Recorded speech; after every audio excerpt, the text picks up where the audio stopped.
भूकंप प्रभावित म्यांमार को भारत ने मदद भेजी, करीब 15 टन राहत सामग्री भेजी गई। भारतीय वायुसेना का C-130J विमान राहत सामग्री लेकर म्यांमार के यांगून पहुंचा। राहत सामग्री में दवाई, खाने की चीजें समेत कई सामान। म्यांमार भूकंप में मरने वालों का आंकड़ा बढ़ा, 690 से ज्यादा लोगों की गई जान, 1700 के करीब घायल। म्यांमार और थाईलैंड में शुक्रवार को आए भूकंप ने मचाई भारी तबाही। म्यांमार में देर रात भी महसूस किया गया 4.2 की तीव्रता का भूकंप। म्यांमार में राहत और बचाव का काम जारी। 7.9 की तीव्रता के भूकंप में कई इमारतें और मकान तबाह, सड़कों में भी आई दरारें। म्यांमार के मांडले में एयरपोर्ट पर दिखी भूकंप की भयावह तस्वीर। इमारत और रनवे पर कई जगह आई दरार, झटके की वजह से विमान भी हिलने लगे। मांडले में भूकंप की वजह से यूनिवर्सिटी की इमारत ढही, संगाई का ओल्ड ब्रिज और मांडले का आइकॉनिक आवा ब्रिज भी टूट गया। उसने 2 विमानों में म्यांमार भेजी राहत कर्मियों की टीम, मलबों से लापता लोगों की तलाश के लिए रेस्क्यू डॉग्स भी भेजे।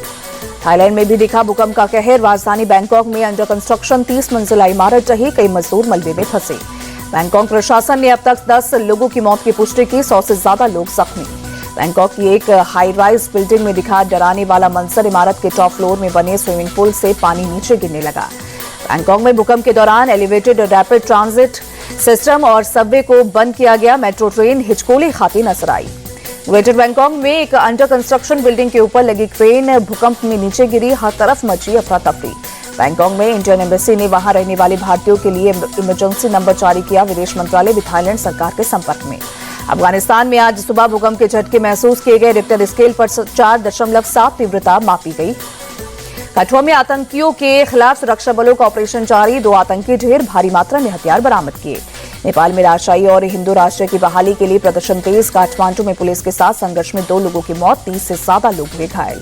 राजशाही समर्थकों और पुलिस के बीच झड़प के बाद नेपाल के कई हिस्सों में लगाई गई कर्फ्यू। काठमांडू में बुलाई गई सेना और एयरपोर्ट को बंद किया गया। राजशाही समर्थकों के विरोध प्रदर्शन के बीच पूर्व पीएम और सीपीएन माओवादी सेंटर के प्रमुख पुष्पकमल दाहाल प्रचंड का बड़ा बयान।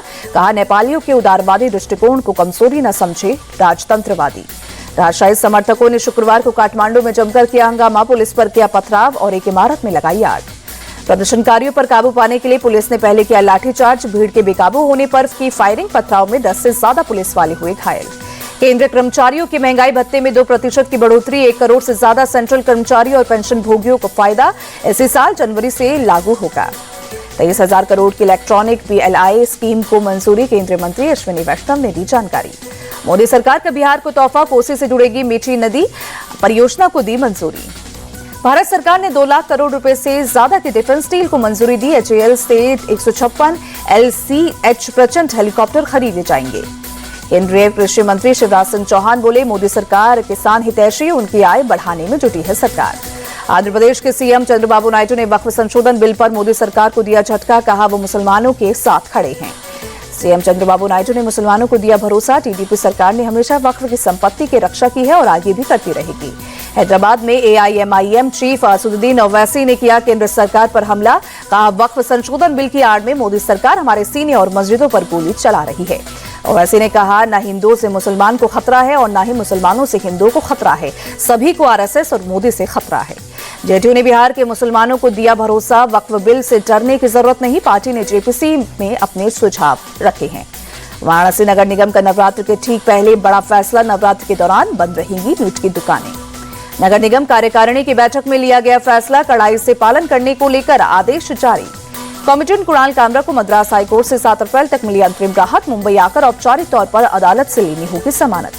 कुणाल कामरा को मुंबई पुलिस ने 31 मार्च को पूछताछ के लिए किया है तलब। कामरा ने महाराष्ट्र में अपनी जान को बताया खतरा।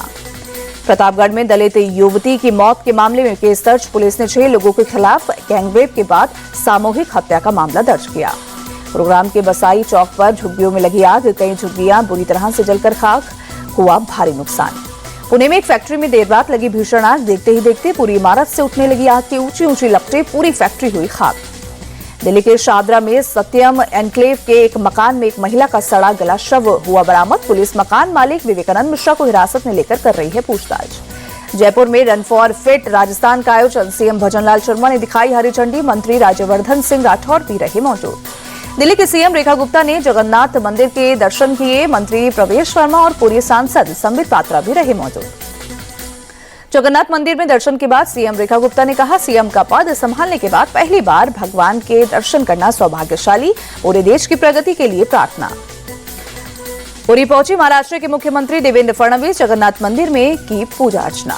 अमेरिकी राष्ट्रपति डोनाल्ड ट्रंप ने 2 अप्रैल को अमेरिका के लिए मुक्ति दिवस करार दिया। कहा, लोगों को उनसे रेसिप्रोकल टैरिफ लागू करने की उम्मीद है। राष्ट्रपति ट्रंप ने कहा, कई देशों ने हमारा फायदा उठाया है, जिसकी कल्पना भी कई दशकों तक किसी ने नहीं की थी। अब इसे रोकना होगा। राष्ट्रपति ट्रंप ने भारत को सबसे ज्यादा टैरिफ लगाने वाले देशों में से एक बताया। कहा, पीएम मोदी मेरे बहुत अच्छे दोस्त हैं। मुझे लगता है कि भारत और हमारे देश के बीच सब कुछ बढ़िया रहेगा। आईपीएल में आज मुंबई और गुजरात की टक्कर। अहमदाबाद के नरेंद्र मोदी स्टेडियम में होगा मुकाबला। शाम 7:30 बजे से खेला जाएगा मैच। आईपीएल में आरसीबी के लगातार दूसरी जीत। सीएसके को 50 रनों से दी शिकस्त। 2 जीत के साथ पॉइंट्स टेबल में टॉप पर काबिज। कोलकाता के ईडन गार्डन्स में 6 अप्रैल को होने वाला मैच हुआ रिशेड्यूल। कोलकाता और गुजरात के बीच होने वाला मैच अब 8 अप्रैल को 3:30 बजे से खेला जाएगा। कोलकाता पुलिस ने रामनवमी को लेकर की डेट बदलने की अपील की थी। त्योहार को लेकर सुरक्षा देने में जताई थी असमर्थता। मैच के वेन्यू में नहीं किया गया है बदलाव।